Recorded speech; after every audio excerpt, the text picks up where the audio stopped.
known as Lady Lightning Fingers. She appeared on the Voice Den Session 6, which was just October 21st, and she is one of the Voicefluencers to be coming back with us on the party session, November 14th. And we have her, very fortunate to have her today on the Voicefluencer Show to talk about all the things that she is doing in the voice and education space. So, Julie, welcome to the show. It's so good to be with you guys today. It's a pleasure to have you. And Ian, hello again. Welcome back, co-host. I salute you both. Yay for being here. I'm so happy. I'm giving myself a high five. Amazing. Awesome. Well, Julie, all right, we got to start off, first of all, tell us who you are. So for those people that are watching, listening, and have not met you before, who are you? Yeah, my name is Julie Daniel Davis. I am an educational consultant, and I'm also an adjunct faculty member at the University of Tennessee, Chattanooga, where I teach graduate level students about educational technology. In the midst of my prior job, where I was the Director of Instructional Technology and Innovation, my role was kind of keeping an eye on what are the emerging technologies that might impact education. And one of those obviously was voice. And that's how I got involved with voice, later became an Alexa champion, a Bixby Premier developer, and I host the Voice in Education podcast to help educators think critically about using voice for learning. Amazing. And those that were on the show will know that I mentioned this then, and I'll mention it again, because there was a great question. Somebody asked about being an evangelist, and we had you on there to answer that, because you, in my books, are the evangelist when it comes to voice and education. You're the name that I think of when somebody mentions voice and education. So anyway, I'm really thrilled to have you here. Ian, questions for Julie? Well, what's it like to be retired and still be so busy? You know, everybody longs for retirement, and then they retire, and then they go, well, I still want purpose and passion and pleasure in my workday. And so you just filled up your day with being the evangelist for voice and education. So how has that transition been? Because you were an evangelist for voice in education before you officially retired from your job you've had for the last couple of decades. So maybe you could just talk a bit about that transition and what that's like, and maybe some surprises that you've experienced in it. Yeah, the transition, it was one of those things. I became a grandma. Congratulations. I think I'm too young for it, but apparently I'm not, as of 2 weeks ago. So that was a reason I decided to actually leave the K-12 environment, working, 40 plus hours a week, and was kind of wondering, how long will I remain relevant in the role of voice? Because one of my pet peeves are consultants that aren't in the space anymore. Oh. And so actually, one of the things that immediately happened, which I never put any feelers out, but I've gotten a lot of opportunities to go into K-12 schools and help them think critically and think about what's next with educational technology, especially in this day and time that we're in, where students are having to learn virtually. So that those doors started opening for me. I've also done some for a local company here, helping them get some of their product virtual for people to learn more about, and specifically elementary students. They teach students about electricity and safety with electricity. And then the door opened for me to teach at the college where I have 2 degrees. And that just kind of fell into my lap as well. So the funny thing has kind of been, wait a minute, did I want to do all this stuff? Or, do I want to slow down a bit? But I was very concerned, kind of like what you said, Ian, about what if I don't enjoy having all this time. But I think it's been a really good transition for me to go slowly into retirement. I'm still hiking 2 to 3 days a week, getting that in, which I never had the opportunity to do before. So to me right now, it's the perfect sweet spot. That's amazing. I love that. So with this transition and the opportunity to work on new projects compared to what you were doing before, what are some things that you are most excited about these days when you get up and you want to work on? Yeah, the opportunity now for me to really think about, okay, who is it that I want to interview for the podcast? And I have time to actually reach out to a whole lot more people than I did in the past, because I was trying to fit it into, after work, interviewing people. So that's been a really good plus to really think more critically. But I think the thing I'm most excited about when it comes to voice right now is working with the Open Voice Network. There is an educational steering committee that John Stein has put together. And this group of people, we've been meeting together for goodness every 2 weeks for what seems like forever. I'm not even sure how long we've been doing it.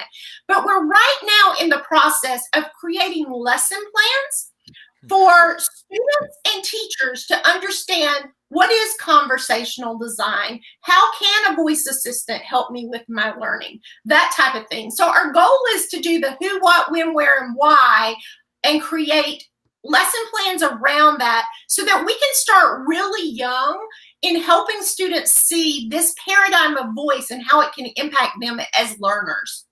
Fantastic. So is that geared towards elementary school, or is it all ages, or what are you focusing on? Good questions. Good questions.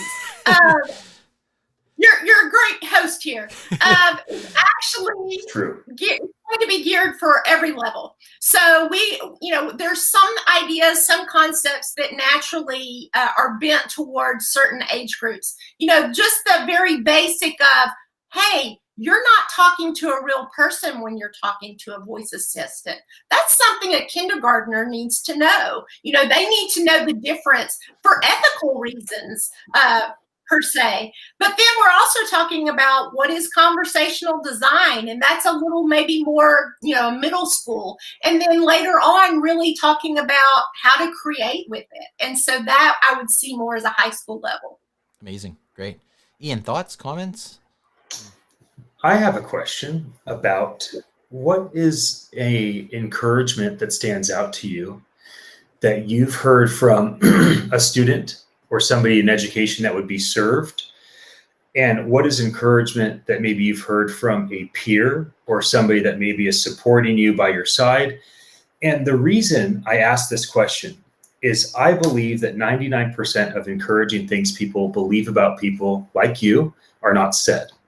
And I also recognize that it is the encouraging things that people tell us, especially somebody in your case, who you're doing all this work really for the good of the future and of humanity and education. And it's that encouragement that's fueling our tank. And so I think, one, it would be nice for people to hear how folks have recognized you and the things that maybe have stuck out. And also it kind of gives context for like, what is the type of thing that people can say to you, because people are not getting out their checkbooks and writing you big checks to be like, thank you so much, here's the money, right? I mean, that would be nice. Terry, that would be nice. You could Venmo, right? I could Venmo you. But I would just like to hear your response on encouragement. What types of encouraging thing or things have you heard from those served and from those by your side? And maybe just talk a little bit about the importance of people speaking kindly to one another and how that's impacted you. I love that question. I think one of the most encouraging things for me at Project Voice this year, I had the opportunity to bring in several students that were part of an international program at the school that I was working at the time. And seeing the impact and hearing them talk about how voice helped them in terms of not only learning the biology that they were struggling with, but also helping them with their pronunciation of English words. For me, that was a huge niche experience that I really saw a difference in the way voice made it. And because they were at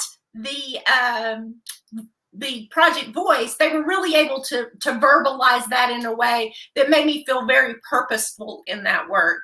And as far as a peer or someone else, I guess I would have to say in the Voice Den episode 6 that I was a part of, that question that you mentioned, Teri, the person who asked the question then told me that she has her mother listening to my podcast out of, I think it was New Zealand. And so it was one of those moments where I was like, yes, someone's listening, it's being put to use. And so that was a really encouraging moment, because sometimes you think, this is a lot of work. Is it worth it? And so that is very helpful for me to get that kind of feedback, to know, yes, I'm listening. There's someone out there putting this into practice. That's great. That's really great. And I'm glad that you got that feedback as well, because I know what that's like too. You're making a podcast, you're creating this content, and you're like, is anybody listening to what I'm saying? And so it's great to get that acknowledgement. So wonderful, wonderful, wonderful. Where do you see, this is a big question, I know, and we've just got a few minutes left here, but where do you see the future of education going with voice technology?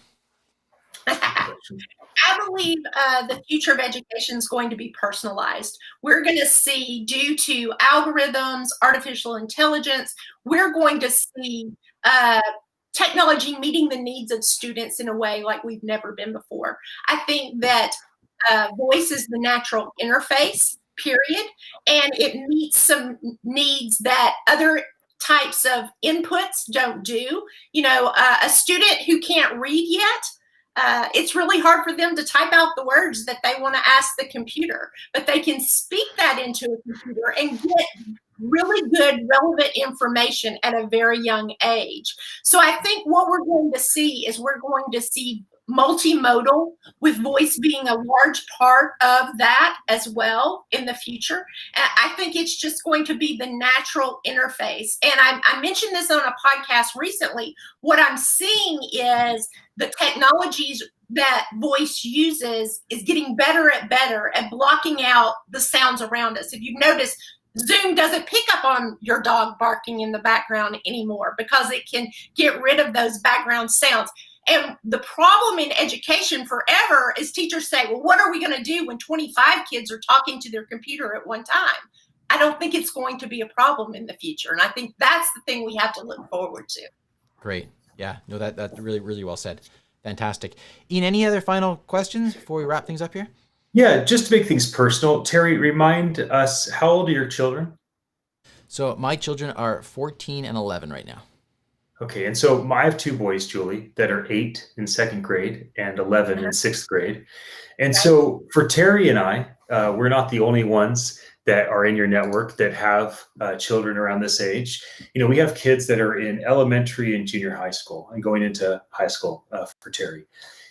What type of advantage can we guide our children into as fathers or mothers? How can we can't tell our children to do everything that's possible, but if we were to guide them toward one or a couple specific things that would give them a significant advantage in leveraging voice in their own personal education, what might that thing be, or those things be, that we as parents can help provide to our kids?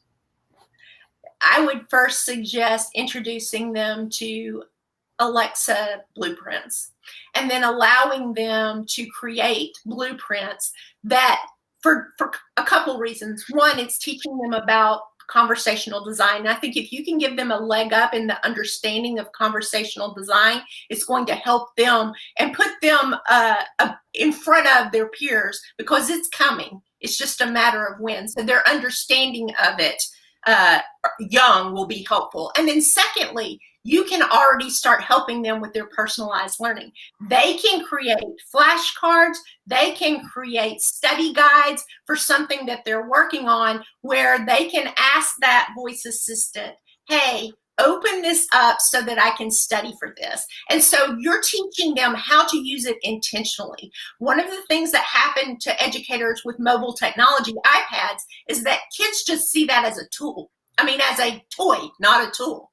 And so we've got to reteach that when they come to school. So if you can start teaching them young the virtues of voice beyond, hey, make a fart noise, then you've got value there, It's good.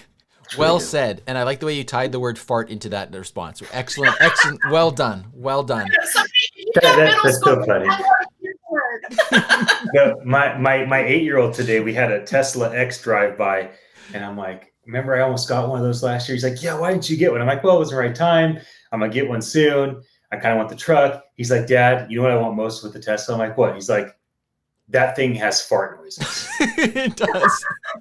Do you have any idea how rad it's gonna be when we can program the Tesla to make my favorite fart noises when people sit on the seat? That is my dream, Father. That is my dream. Mic drop right there. Done. That would be you're the epic dad if you could do that for him. Oh my goodness. Well, I'm glad to see that we have ended this Voicefluencer show on a very high note. Thank you, everybody. Julie, thank you so much for being part of us. Part of this show. Last question. I'm asking everybody this. I'm really thrilled that we are inviting you as one of the Voicefluencers back for the party session. What questions would you like the audience to ask you? What's your sweet spot? Ooh, my sweet spot's about education. So if you have questions about what's best practice in creating, what are student privacy laws that I need to be aware of, what are the type of things I need to be asking about education? I think that's a good start, because what I'm seeing is a lot of people are creating, but they're not asking the right people the right questions. Fantastic. All right. So that is, we've got the topics to ask you. Perfect. Julie, again, thank you so much for being part of this show. Where can people go to listen to your podcast, to get in touch with you otherwise, and follow along with the work that you're doing? Yeah. So my podcast is called Voice in Education. It's an Alexa flash briefing. It's also available on Anchor, Google Podcasts, many different platforms. You can reach me at juliedavisedu@gmail.com, or my website if you're looking for consulting in education, www.juliedavisedu.com. All right. Well, thank you again so much for being with us. It was great to have you along for the show. We will see you on November 14th at the Voice Den party.